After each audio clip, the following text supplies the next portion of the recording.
This is a critical time for labor in Oregon and in the country as a whole. We've seen unprecedented attacks on jobs, on our unions, and on our communities. Private sector workers have seen outsourcing of their jobs. They've seen reductions in wages and benefits. In fact, we've seen now the largest disparity in wealth that we've seen in decades in our country. In the public sector, we've had initiatives attacking our pensions. We've had efforts to reduce wages. We've had our jobs eliminated, and the introduction of so-called right-to-work laws, which are really efforts to reduce the strength of unions. So in labor, we have two choices. We can either manage our demise, or we can fight back. And in OPEU, we've taken some important first steps to begin empowering our members to build a strong democratic union to represent workers in the workplace, in the community, and at the Capitol. But we're not doing it alone. Through our parent organization, the Service Employees International Union, under the leadership of Andy Stern, a tremendous commitment of resources is being made to organize non-union workers and to build a strong grassroots political organization across this country. In the workplace, in the community, and in the political arena, OPEU is fighting for power. We are hard-working people. We are hungry, but we are giving. We are working people, working for our lives. In the 1980s, OPEU members made a historic decision to shift from a servicing model of unionism to an organizing model. Resources are now directed to developing leaders in the work site who are willing to take on the fight for fairness. OPEU members understand that their commitment and their solidarity is what it's going to take to win fairness in the work site. We now call our shop steward training leadership training to reflect the fact that shop stewards are leaders in the work site, and actions such as marching on the boss sends a message that when you take one of us on, you take all of us on. We had actually talked with the management first in regards to a lot of these situations with no response and no real resolution. So we came to this point where we all got together and decided that we'd have to voice our opinion to an upper level, which was the board members. We are the union, that if we don't work together to get the changes we want, then you don't have any right to complain if you aren't involved yourself to do it. Building power in the workplace is crucial to building greater power in a statewide organization. This strategy paid off in 1995 when it came time for state workers to take a stand against pay cuts. The strike in 1995 didn't last very long, but it was historic, effective, and it truly changed the lives of everyone who participated. When we walked down the streets to get to the Capitol, there was more power. I'd never seen so much power. And I think the people that were standing on the sidelines were in awe of what was going on. We came up to Salem. I helped carry the banner. I was on the front line. The excitement and the banding together of everybody was just great. Everybody felt like it's going to take everybody working together to get something accomplished. The one thing that really made me feel good is the fact that we were supported by so many people out in the public. In the picket line, they brought us lunch, they brought us coffee, they brought us food, they honked their horns, and it put a face on public employees, which I felt was really important. I also took my husband with me. He wasn't too sure if he wanted to do that, but once we got there and saw the enthusiasm of the people, and after he heard the speeches, he realized how important part of the union is, not only to me, but to my family also. I guess you could say I just plain got mad, and I became a strike captain, a picket captain in my area, and was out on the streets and trying to rally the troops, and I've been here ever since. I was a member of the Flying Squadron 101 that took over the governor's office, which was the most wonderful action, because we spent the entire 4 hours or however long it was that we were in there telling stories about what brought us to the labor movement, what it meant to us, and it was a very moving experience, very uniting. The power and unity we showed in 1995 was critical to our recent contract settlement with the state. When negotiations dragged on, OPEU members showed solidarity and a willingness to make our struggle more visible to the public. Won't take no more. Won't take no more. Yonker, Yonker, we come to say we won't stand for takeaway.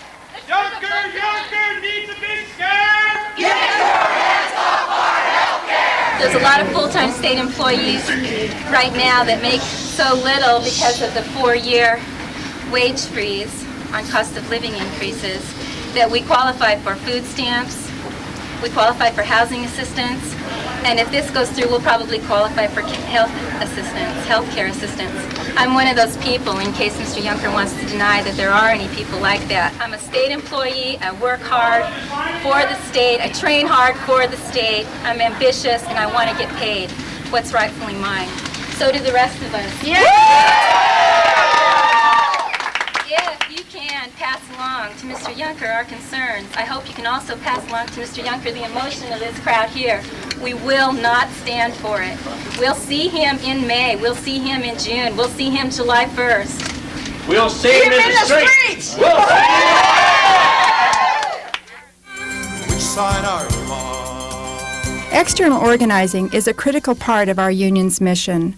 Through external organizing, we not only follow the private sector jobs paid for with public dollars, we also join with sisters and brothers and other unions in organizing the unorganized, the only way in which working people can achieve justice.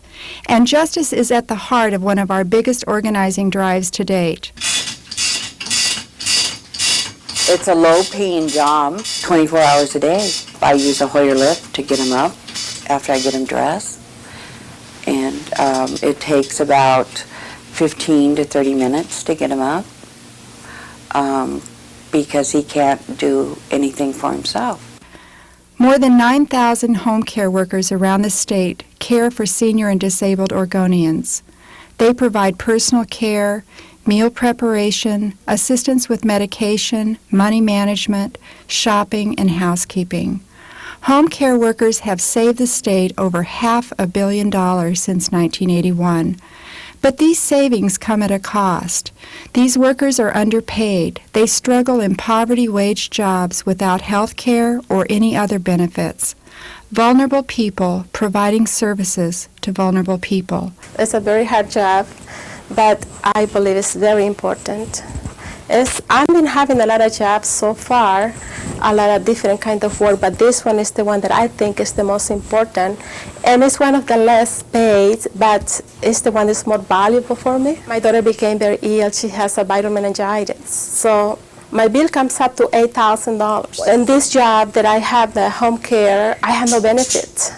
So most of the money that I make last year as a home care, I have to pay it in hospital bills.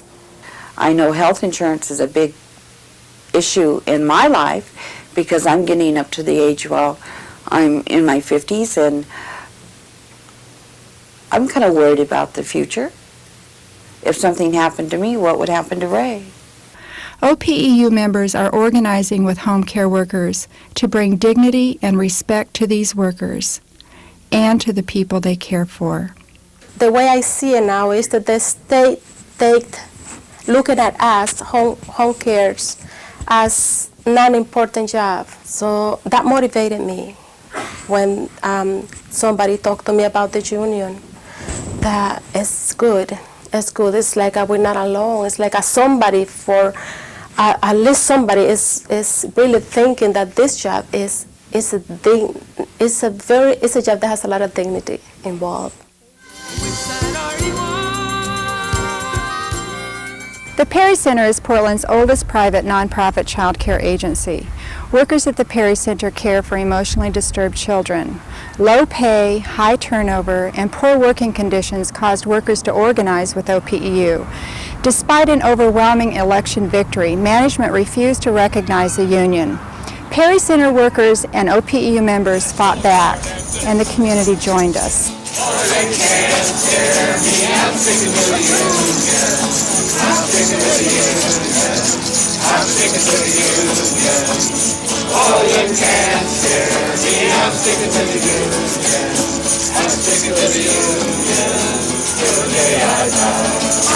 For many of you community members who've been hearing about the struggle, this may be your first opportunity to actually join us physically and be here with us. And we welcome you, and we thank you, and we think you're going to be part of one of the biggest and just most amazing fight you could ever join, because this is the fight to recognize our union at Perry Center for Children. We finally looked around the work that we did, and we saw that our kids were not being treated the way we wanted them to be treated, and that we were not being treated the way we deserved to be treated, and that it was time to stick up for ourselves and for our children and demand respect. And we got our election, which I think is common knowledge. We won. It was not a landslide, it was a world moving. We won 105 to 17.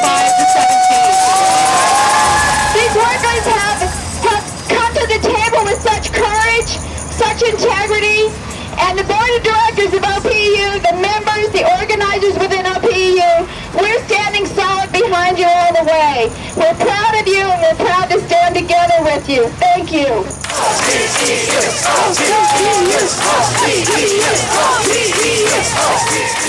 Worker unity and community support pressured Perry Center bosses to recognize the union. The Perry Center campaign is a tremendous example of what we can achieve when we join together to claim power.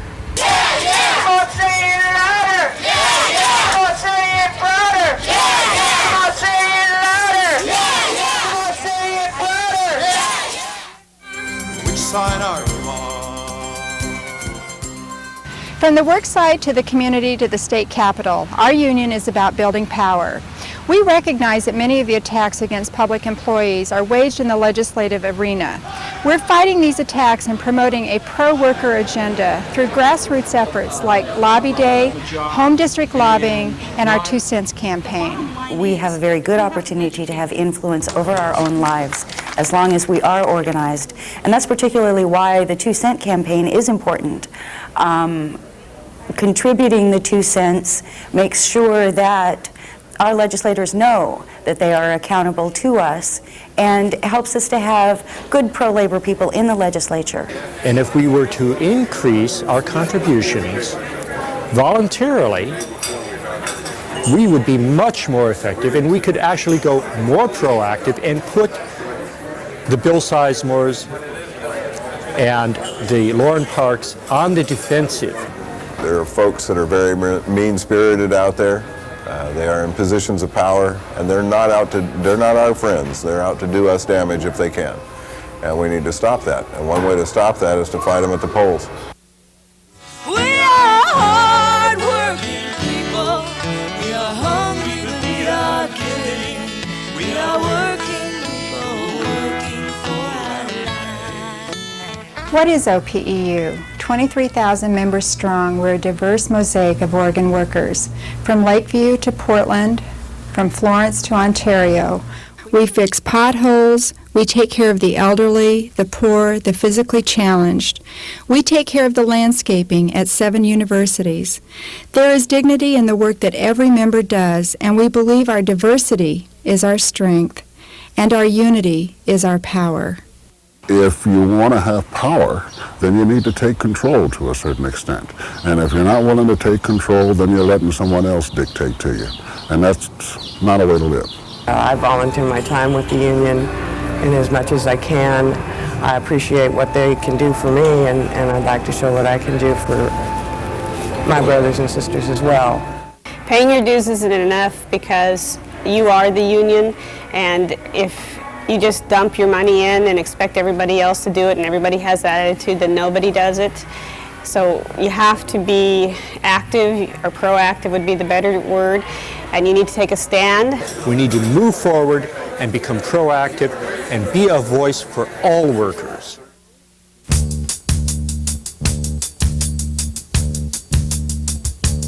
I can feel the spirit building, soft as a whisper, but loud as a roar. I can feel something is stirring, like I never have before. We've been quiet too long, my friends, but the working folks are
can